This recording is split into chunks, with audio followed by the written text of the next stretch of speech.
The disease burden in the country has been on the rise, with it partly being attributed to the increase in urbanization in sub-Saharan Africa. We're seeing more cases of cancer being diagnosed, with an alarming annual incidence of 28,000 cases and 22,000 cases of cancer deaths. Such is now becoming a public health concern in Kenya, with most experts linking this pandemic to changing lifestyles and the lack of sufficient medical expertise. Dr. Michelle Mohanda, a palliative care specialist, tells us more about cancer cases. This is mostly because of the changing lifestyles. There's a lot of risk factors such as smoking, alcohol intake, and exposure to infections such as human papillomavirus, hepatitis B, H. pylori, which is associated with gastric cancer, and also pollutants from the environment.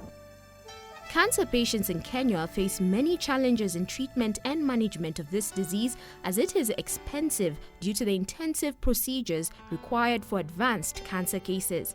But it's due to the lack of resources that many cases are delayed, paving way for the most intensive and expensive hospital treatments, which disrupt patients' livelihood. Caregiving for cancer patients is therefore important to help ease both the patients and their families' pain during treatment.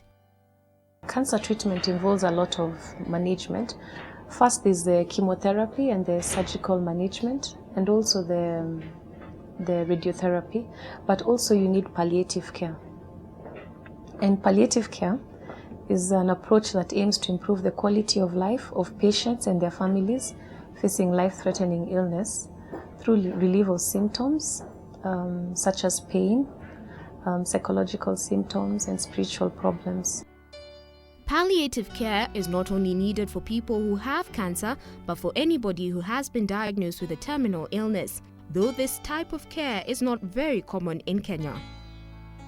Currently, palliative care services it's still a new thing. It's been made available to most hospitals, but at the moment we only have 34 palliative care centers in the whole of Kenya, which is quite few compared to the new cases that we're reporting.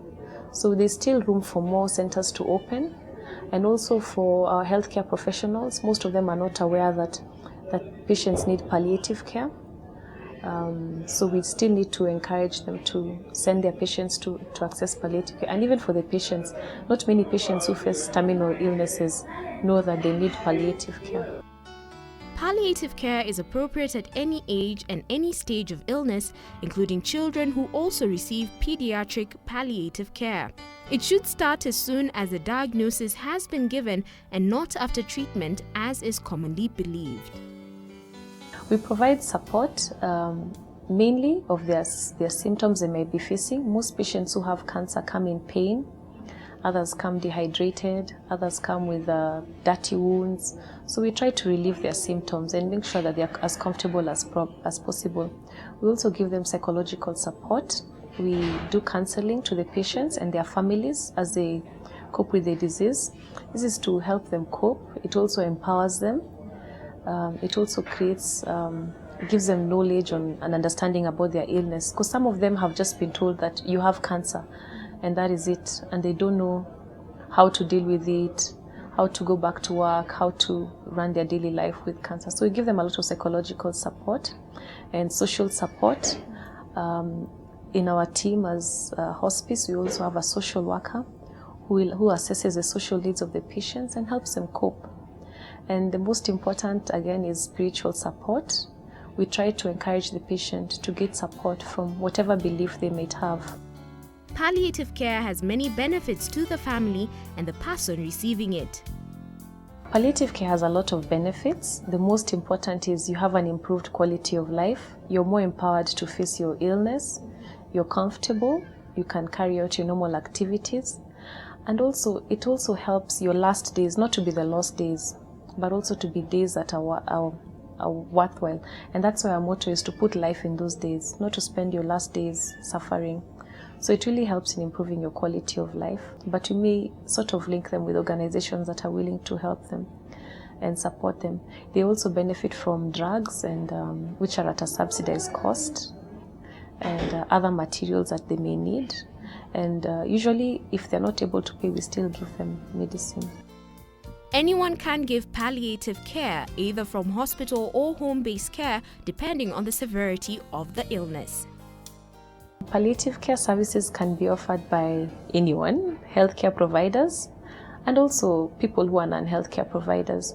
We train volunteers, people who are interested, people who have patients with cancer at home, on how to manage, how to take care of their loved ones. So we have this training for even volunteers. You come and we teach you on the basics of palliative care, how you can manage common symptoms, what to do. Of course, some of them you may not be able to manage them, but at least you'll be empowered on where to get help and when to get help. And also just to give cancer patients psychological support, to give them spiritual support, to give them counseling. So anybody can offer palliative care services with the right training. People receiving palliative care need to feel loved and cared for to help them cope with the pain, and most importantly, not to feel as if they are a burden to their family. They need activities to keep them occupied and people to talk to for encouragement. Usually at the hospice, we work very closely with our volunteers, who most of them are not healthcare professionals. We have a group therapy that runs every Thursday. We call it daycare, where the patients come, they share a meal, they spend time together, they carry out normal activities like knitting and playing board games, just to make them feel worthy and that they're doing things. And the volunteers are very important to us during this time, because they come and they encourage the patients, they cook for them and help feed them, which is also part of palliative care. Yeah, and by the time the patients are living here, they're very happy and most of their symptoms are well taken care of. Having been first diagnosed with liver cancer, Jennifer did not think that she could make it. She attributes her strength to palliative care at the Nairobi hospice, which she is still undergoing. Ile msaada nimepewa hapa, hizo madawa, nikikuja hapa nilikuwa mgonjwa sana, hata nilikuwa nashikiliwa. Tangu nianze kuja hapa, nikaanza kupewa hizo dawa, nikaendelea kukunywa mpaka nikapata nguvu. Sasa hata siletu, sasa nakuja peke yangu. Hata siendi kuona daktari, sasa mkuja kuongea na wagonjwa wengine, kuwapa moyo, kuambia kwamba yote inawezekana. Inanipatia nguvu kwa sababu kuna wale wamekaa hapa zaidi yangu. Ni wakiongea mtu amekaa hapa miaka 10. Unaona hiyo ni miaka mingi. Hivyo pia walinipa nguvu na wakanipa tumaini, nikaona kwamba naweza ishi, sitakufa. Na nikaamua sitakufa, nitaishi mpaka nione wajukuu wangu. Gilbert is also a beneficiary of palliative care and is glad that he discovered it at the right time. I was a cancer survivor, and the type of cancer is sarcoma. Sarcoma is a more of skin cancer. Kabla ya kukuja huku nilikuwa mgonjwa sana, lakini nilikuwa nasikia hospice. Sikukuwa najua huku ndani. Wakati nilikuja nikasema acha nijaribu huku, nikakuja nikakuta wale wako huko, wale wanatuhudumia ni watu specialist, madaktari wako wakatuhudumia mpaka nilikuwa natembea na scratches 2 na nuka hivi. Sasa hii natembea hapa. Sasa tuko na kama leo Thursday tuko na daycare, tunakuja tunaongea na wagonjwa wengine, mtu unajiona kama sio peke yako, na management saa nyingine inatusaidia hapo. Unaweza kuja kama una pesa, wanakupatia dawa, unaenda ukipata pesa unaleta, na madawa is almost out price ya ile bei tunanunua the other side. Kukua na kansa sio mwisho wa maisha, hapana.